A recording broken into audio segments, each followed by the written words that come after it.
Howdy, y'all.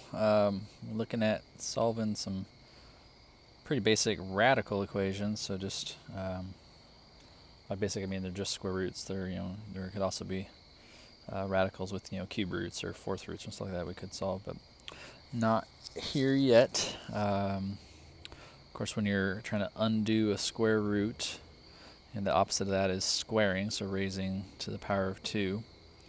To get rid of a square root, you would square it. So making sure that you isolate that radical first. So if there's something hanging out over here, we got to make sure we get rid of that first. Then we'll just square both sides, and that'll get rid of the radical. So you just kind of move on from there. We will be needing to check our answers. Certainly we'll run into some of those, what we call extraneous solutions during this. So I'll kind of go, if you're not checking your answers, then shame on you. So let's see if I can fit all this in here in kind of small space I got.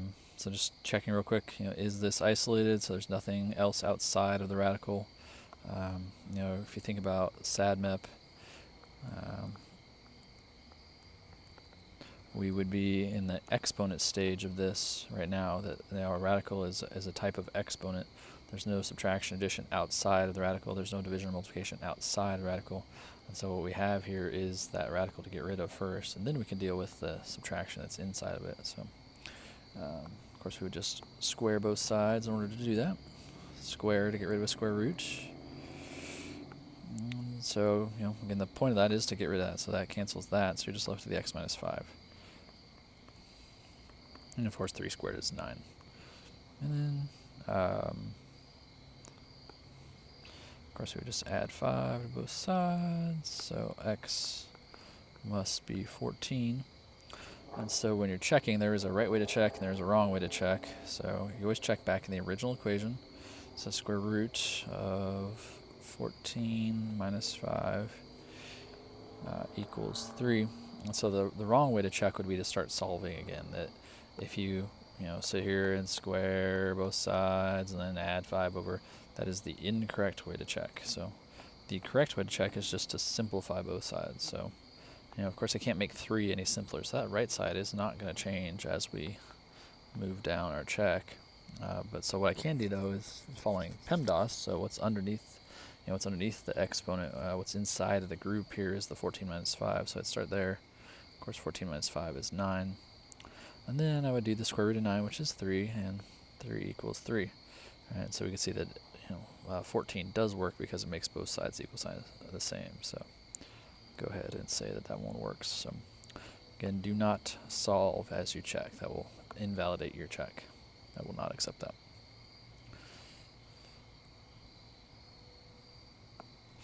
As I'm looking at the second one here, so noticing that the radical is not isolated on that left side, so first thing I need to do is to isolate that. So I'm going to go ahead and add 3 to both sides. So I get the square root of x plus 11 equals, 7? And now I can get that radical to go away by squaring both sides. Since it's a square root, that will give me x plus 11 equals 49. And then I will subtract the 11 over.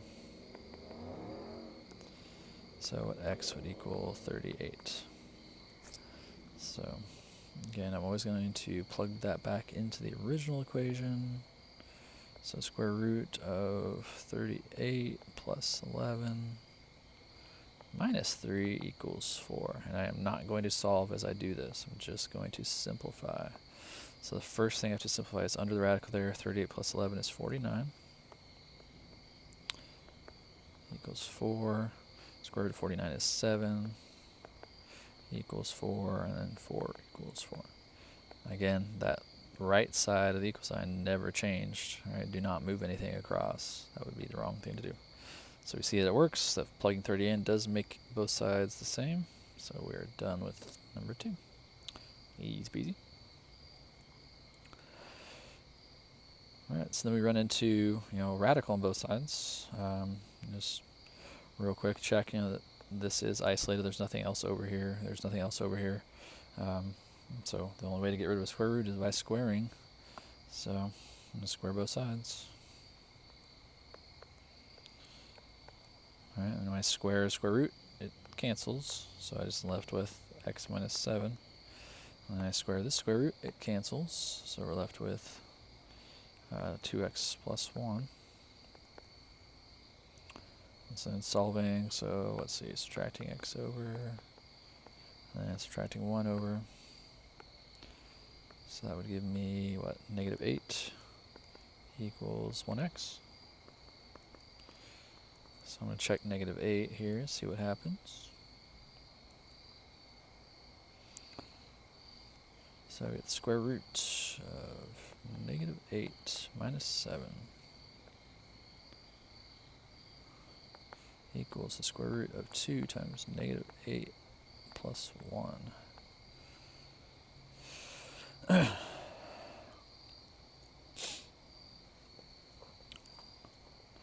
So we get, simplifying that left side, we get the square root of negative 15.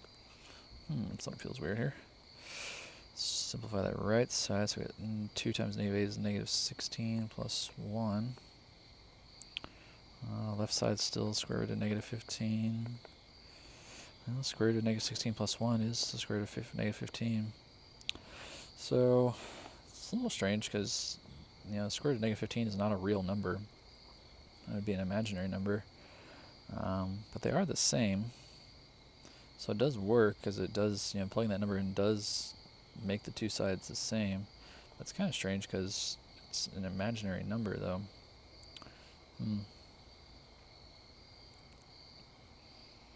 Kind of curious what the graph of this would look like to see how this works. I'm going to check that real quick. Okay, so I brought the graph in. I went ahead and graphed those two curves, and we can see that they're actually not crossing, especially not at negative 8. You can see that, coming over here, there's not going to be any values. So, for them to be intersecting and have, that would be where our x value would be. So we can see that's not. So, yeah, that fact here that this means that if, trying to plug in negative 8 means that they would have imaginary values here. That just tells me that this is not actually a real solution. So when plugging in that answer that we got, we find out that it doesn't actually work. Means that there's no answers to that. So again, that's because we're trying to square root a negative. You can't take the square roots of negative. So even though those are the same, because they're imaginary, that means no answers. So. Alright, last thing. So I crossed out that part here, and I've changed this problem. We're going to solve this. We're going to check it. So this one's a little different than the other ones we've done. So notice, we still have just one radical on one side, but notice that there's a variable on both sides now. We haven't seen that yet. So a little bit more complex looking at this problem here. But we solve it the same way. Check that side where the radical is, make sure that it's isolated. So you can see there's nothing else over here. So we're going to go straight into that squaring step. So square both sides. And so of course when we square that left side, the radical just cancels and we're left with x plus 18. But what's it mean to square x minus 2? And do not say that. That means, we're definitely not going to distribute it. That's the horriblest, worst thing you could ever do. Okay. What it means to square something is to multiply it by itself. So we take x minus 2 times x minus 2. Okay. That's the right way to do that. So, and then, of course, if we go there and sit through the FOIL and do that, so we get x squared minus 4x plus 4 once you go through the FOIL of that. But I shouldn't need to do that with you. And so we end up here. Oops, sorry.